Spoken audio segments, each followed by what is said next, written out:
करजत चौक से मात्र 1.5 किलोमीटर की डिस्टेंस पे ये प्रोजेक्ट आता है, वो भी प्लॉटेड डेवलपमेंट का। तो यहाँ से आप बिल्कुल सीधा जाना है। एक आपको जो है कर्व रोड आएगी, उस कर्व रोड से जैसे ही आप क्रॉसिंग पे पहुंचोगे वही करजत का चौक आता है। जिस चौक के पास में प्लॉटेड डेवलपमेंट की बहुत ज्यादा रिक्वायरमेंट है, तो ये वही प्रोजेक्ट है। आप आसपास का व्यू एक बार देखो, ये कितना प्यारा व्यू है। अभी ये रेनी सीजन चल रहा है प्रॉपर, तो मतलब केवल ग्रीनरी ही ग्रीनरी दिखाई देती है। और ये रेनी सीजन कम से कम अक्टूबर नवंबर तक चलता है, उसके बाद फिर ऑलरेडी सर्दियों वाले दिन आ जाते हैं, तो ये जाती नहीं है। बिल्कुल देखो, बादल एकदम पहाड़ों पे आ चुके हैं, तो इतना ब्यूटीफुल व्यू है। अभी यहाँ पे प्लॉट्स के जो साइज स्टार्ट होते हैं, मिनी 16-15 स्क्वायर फीट का रहेगा, 1615 स्क्वायर फीट। प्राइस जो है इनका स्टार्ट हो जाता है 6,900 रुपए पर square feet. All in price start होगा, मतलब ऑलमोस्ट अगर आप मान के चलो तो 1 करोड़ 5 लाख 1 करोड़ 10 लाख के आसपास में जो है ऑल इन प्राइस स्टार्ट हो जाता है। तो अभी हम अंदर साइड पे चलेंगे, अंदर पूरा बात करेंगे क्यों मुंबई 3.0, क्यों करजत में आपको इन्वेस्टमेंट करनी चाहिए और प्लॉट में ही क्यों करना चाहिए। उन सारी चीजों पे अभी हम जो है डिस्कस करेंगे।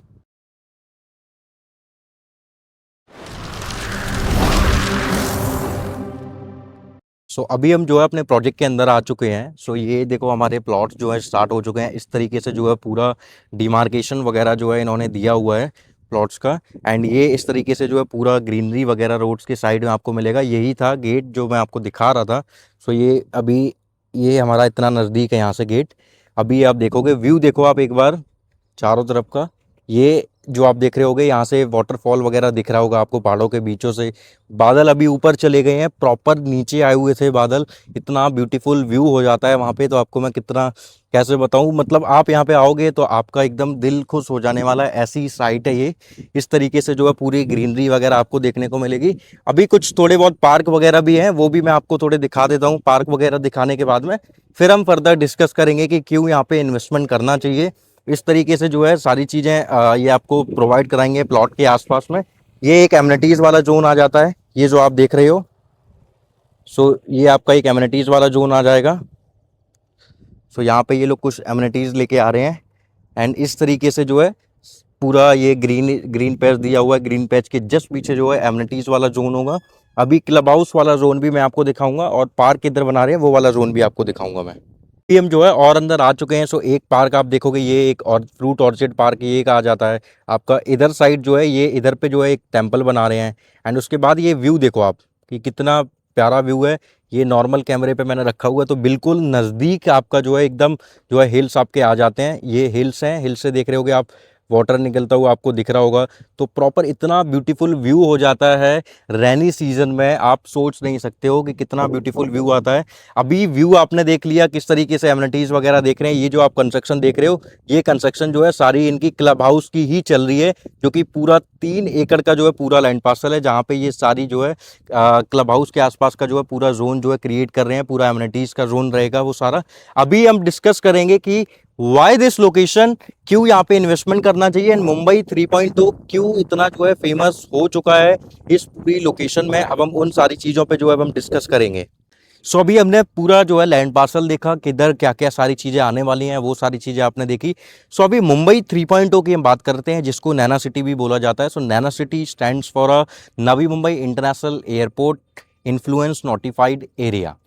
इसके बाद में जो है मुंबई से स्टार्ट करते हैं। मुंबई 1971 में जो है मुंबई में डिसाइड किया गया कि हम नवी मुंबई को लेके आते हैं, जिसको मुंबई 2.0 बोला जाता है, क्योंकि मुंबई 3 साइड से जो है अरबियन सी से घिरा हुआ है। ये सबसे बड़ी प्रॉब्लम है मुंबई के पास में, तो इस वजह से मुंबई को एक्सपेंड नहीं किया जा सकता। तो एक्सपेंड करने के कुछ जोन है 3, वो मैं आपको बताता हूँ। पहला, जो गुजरात टूवर्स जा रहा है, तो उधर ये लोग इतनी बड़ी डेवलपमेंट क्यों नहीं लेके आ सकते थे। उसका रीजन था कहीं ना कहीं कि दूसरा स्टेट स्टार्ट हो जाता है, गुजरात स्टेट, इसलिए वहां पे जो है महाराष्ट्र रुक जाता है, क्योंकि वहां वसई विराट नाला सुपालर तक ऑलरेडी वो मुंबई के अंदर आ चुका है। केवल पालघर और बोईसर लोकेशन बचा हुआ है जो मुंबई के अंदर नहीं आ रहा है, और कुछ टाइम बाद में जो है वो भी आ जाएगा, क्योंकि वहां पे पोर्ट वगैरह सारी चीजें आ रही हैं।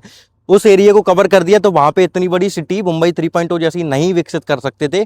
दूसरा जोन इनके पास में आया, वो दूसरा जोन था कि इनका थाने वाला रूट आ जाता है। थाने वाले रूट में जब आप उस रूट से जाओगे तो नासिक वगैरह आता है। तो उन लोकेशन पे इतनी ज्यादा पोटेंशियल ग्रोथ नहीं थी कि उधर अगर मुंबई 3.0 बसाया जाए तो उसको कवर करने के लिए कोई एक ऐसी सिटी हो, जैसे आपका कोई मेट्रोपॉलिटन सिटी हो जाए वैसा, उस तरीके से। जैसे गुड़गांव बसा क्योंकि दिल्ली नजदीक था, नोएडा बसा क्योंकि दिल्ली नजदीक था, गाजियाबाद फरीदाबाद बसे क्योंकि दिल्ली नजदीक था।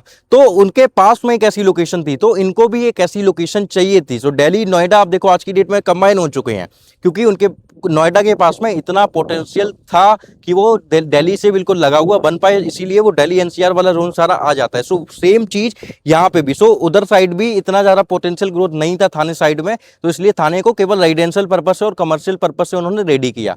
थर्ड जोन इनका आता है जो कि मोस्ट इंपॉर्टेंट है, जिस जोन में हम खड़े हैं, मुंबई 3.0, जो कि टुवर्ड्स पुणे वाला जोन है, टुवर्ड्स लोनावला, खंडाला, करजत, पनवेल, ये वाला जोन आता है। इस जोन में इन्होंने क्यों डेवलप करने का आइडिया दिया? सबसे पहला, लैंड पार्सल गवर्नमेंट के पास में बहुत अवेलेबल है। जो सबसे बड़ी प्रॉब्लम मुंबई में आती है ट्रैफिक की, रोड्स की बहुत छोटे छोटे रोड्स हैं, वो प्रॉब्लम यहाँ पे नहीं आएगी, क्योंकि उनके पास में लैंड पार्सल बहुत अवेलेबल है। अच्छे अच्छे वाइड रोड्स वो बना सकते हैं, ब्रिज बहुत बड़े बड़े बना सकते हैं जो इंटरकनेक्ट कर पाए एक दूसरे की लोकेशन से।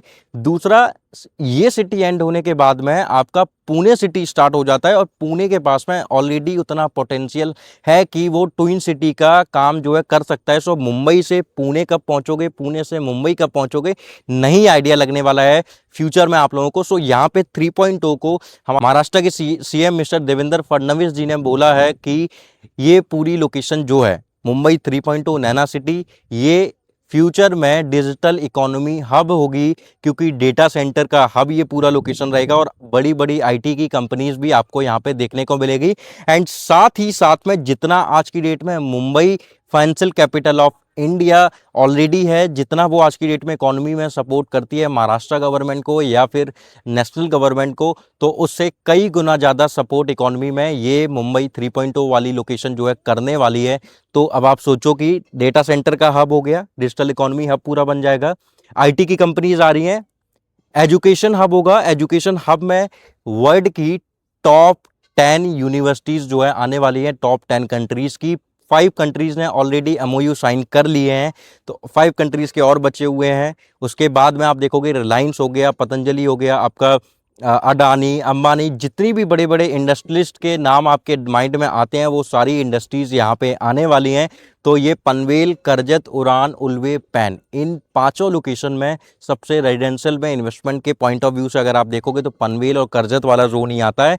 उसका रीज़न है कि पनवेल में ही आप देखोगे गोदरेज भी है, हीरानंदानी भी है, उसके बाद वाधवा भी है, उसके बाद में एल&टी भी है। उस रूट से ही सीधा बिल्कुल आना है, फिर करजत चौक से बिल्कुल जो है जैसे आप राइट लेते हो वैसे ही जो है यहाँ पे ये प्लॉटेड डेवलपमेंट करजत में स्टार्ट हो जाती है।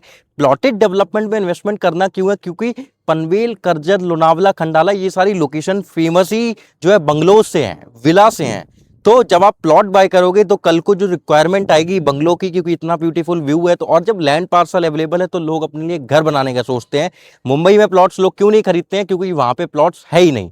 जो तो ये केवल एक इन्वेस्टमेंट नहीं है, ये एक ऐसा एसेट है आप लोगों के पास में जो आपको तो स्ट्रांग बना ही रहा है, साथ ही साथ में आपके फ्यूचर को और आपके बच्चों को जो है एक ऐसा एसेट प्रोवाइड हो रहा है जिसकी वजह से उनको जो है फ्यूचर में बहुत अच्छे रिटर्न्स होने वाले हैं। इन एसेट से उनको बहुत अच्छी जो है बहुत अच्छा जो है उनको सपोर्ट मिलने वाला है। तो ये उस तरीके की इन्वेस्टमेंट है जो आपकी वेल्थ ही नहीं, हर एक चीज़ से जो है आपको सिक्योर करता है, आपके फ्यूचर को सिक्योर करता है। So it's not just a investment, ये बहुत बड़ी ये एक बहुत बड़ा एसेट है जो आपको ना गोल्ड रिटर्न दे पाएगा, ना आपको जो है बैंक एफडी से रिटर्न आपको मिल जाएगा, किसी भी तरीके से वो रिटर्न नहीं मिलेगा जो रिटर्न आपको जो है प्लॉट्स भी देते हैं। और यहाँ पे ये देखो 88 एकड़ का लैंड पार्सल, कल्पतरू जैसा ब्रांड, इतना सीनिक व्यू, इतना बड़ा इंफ्रास्ट्रक्चर जो है डेवलप कर रही है महाराष्ट्र गवर्नमेंट। तो अभी जो है अगर मुझसे आप पूछोगे कि पैन इंडिया में टॉप की कुछ ऐसी लोकेशन जहाँ पे आज की डेट में आप इन्वेस्टमेंट करो तो आपको सबसे जो है अच्छा मुनाफा हो, तो सबसे पहली लोकेशन आती है मुंबई 3.0। सेकंड लोकेशन जो आती है वो आपकी आ जाती है बेंगलोर, बट बेंगलोर में कहीं ना कहीं लास्ट 2 से 3 साल में प्राइस थोड़ा बढ़ गया है। आप देखोगे नॉर्थ बेंगलोर साइड में तो 9,500 रुपये पर स्क्वायर फीट का प्राइस आ चुका है, तो उसमें थोड़ा सा टाइम लगेगा अप्रिशिएट होने में, बट हाँ ठीक है, स्टिल सेकंड नंबर पे वो आता है क्योंकि डेवलपमेंट बहुत अच्छी वहाँ पे भी हो रही है।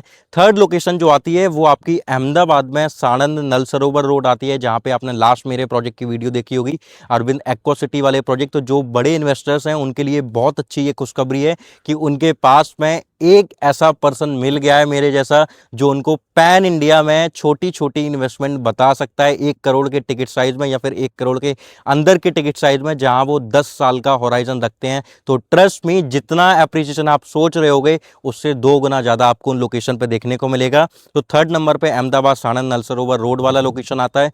फोर्थ नंबर पे आपका जो है नागपुर आता है और फिफ्थ नंबर पे आपको जो है कैलकाटा देखने को मिलेगा। एंड फिर सिक्स पे हैदराबाद आता है एंड सेवंथ पे जो है चेन्नई आता है। तो ये 7 मेजर लोकेशन है जहां पे आप इन्वेस्टमेंट करते हो तो आपको बहुत अच्छे रिटर्न्स देखने को मिलेंगे। हैदराबाद चेन्नई मैंने सजेस्ट क्यों नहीं किया, थोड़ा सा लैंग्वेज का प्रॉब्लम आता है, तो रीसेल करते टाइम में थोड़ी सी प्रॉब्लम आपको फेस करने को मिलेगी। तो वो प्रॉब्लम अगर आपको फेस नहीं करनी है तो इसलिए ये 5 मेजर लोकेशन जो स्टार्टिंग में है, जहां आपको 1 करोड़ तक के टिकट साइज में आप चीज़ें ले सकते हो। मतलब कि आप 4 से 5 करोड़ रुपए आज की डेट में अगर इन्वेस्टमेंट करते हो इन 4-5 लोकेशन पे, तो आप ट्रस्ट मी आगे आने वाले 10 साल के टाइम पीरियड में कम से कम 5x से लेके 10x का एप्रिसिएशन आपको इन सारी प्रॉपर्टीज में देखने को मिलेगा। और कहीं ना कहीं आपने खुद भी देखी है, ये सारे जोन जो मैंने आपको बताए हैं, यहाँ ऑलरेडी एप्रिसिएशन मिला है लोगों को लास्ट 3 साल से। और जिन्होंने गेटेड कम्युनिटी में इन्वेस्टमेंट किया है, तो पहले क्या रूल था कि जो लोग लोकल प्लॉट में इन्वेस्टमेंट करेंगे उनको ही एप्रिसिएशन मिलता था क्योंकि वो पुराने लोग थे। बट अब नए मॉडर्न लोग आ गए हैं, लोगों को अपनी लाइफ में, अपनी लाइफस्टाइल में इकोसिस्टम एक चाहिए, प्रीमियम डेवलपमेंट चाहिए, डेवलपर बहुत अच्छा चाहिए जो कल को हम किसी को बताते हैं कि मेरा घर कहाँ पे है, वहाँ पे मेरी इन्वेस्टमेंट कहाँ पे है, उनके प्रोजेक्ट में है, तो एक सामने से एक प्राउड फील होता है कि हाँ, हमने जो मेहनत करके कमाया है वो एक अच्छी जगह लगाया है और वहां से रिटर्न मुझे मिल रहे हैं और सामने वाले से रिस्पेक्ट भी मिल रही है। तो वो सारी चीजें भी आपको मिलती हैं। तो इसीलिए कहीं ना कहीं लोकल प्लॉट की वैल्यू जो आज की डेट में कम होती चली जा रही है, और जो गेटेड कम्युनिटी वाले प्लॉट्स हैं जो अच्छे अच्छे डेवलपर लेके आ रहे हैं, उनकी वैल्यू जो है बढ़ती चली जा रही है। और हमेशा इन्वेस्टमेंट वहां पे करो जहां केवल लोकेशन ना हो, जहां पे लोकेशन भी हो, अच्छा डेवलपर भी हो, अच्छी प्राइसिंग भी हो, और उसके बाद में एक जो है बहुत अच्छा इंफ्रास्ट्रक्चर, और जो है कॉलियर्स जैसी फर्म जो कि पैन इंडिया में या फिर और भी कंट्रीज में जो है रियल एस्टेट में बताती हैं आपको कि कहाँ पे इन्वेस्टमेंट करना चाहिए। इन सारी चीज़ों का जब सपोर्ट हो तब उस लोकेशन में एंट्री आपको लेनी चाहिए। तो अभी जो है बाकी की कन्वर्सेशन हम कॉल पे करेंगे। सो अभी नीचे दिए गए नंबर पे आपको जो है कॉल करना है सिंपल, और जो है वीडियो कॉन्फ्रेंस अपने लिए असाइन कर दिए, चाहे आप एनआरआई कस्टमर हो, चाहे आप जो है मुंबई के किसी भी लोकेशन से बात कर रहे हो, या फिर आप आउट ऑफ मुंबई से बात कर रहे हो, हम वीडियो कॉन्फ्रेंस पे कनेक्ट करेंगे। ऑन द स्पॉट आप पूरे प्रोजेक्ट को समझना, लोकेशन को समझना, और वहां पे ही हम जो है अपनी यूनिट सेलेक्ट करके लाख रुपए का टोकन अमाउंट दे के बेस्ट प्राइसिंग के साथ में अपनी जो है डील क्लोज करेंगे। तो मेरे चैनल को सब्सक्राइब कीजिएगा, वीडियो को लाइक कीजिएगा, कमेंट करके ये जरूर बताइए कि आपको इस वीडियो में सबसे अच्छा क्या लगा और आप किस लोकेशन में अपने लिए इन्वेस्टमेंट प्लान कर रहे हो। Thank you, thanks for watching my this video.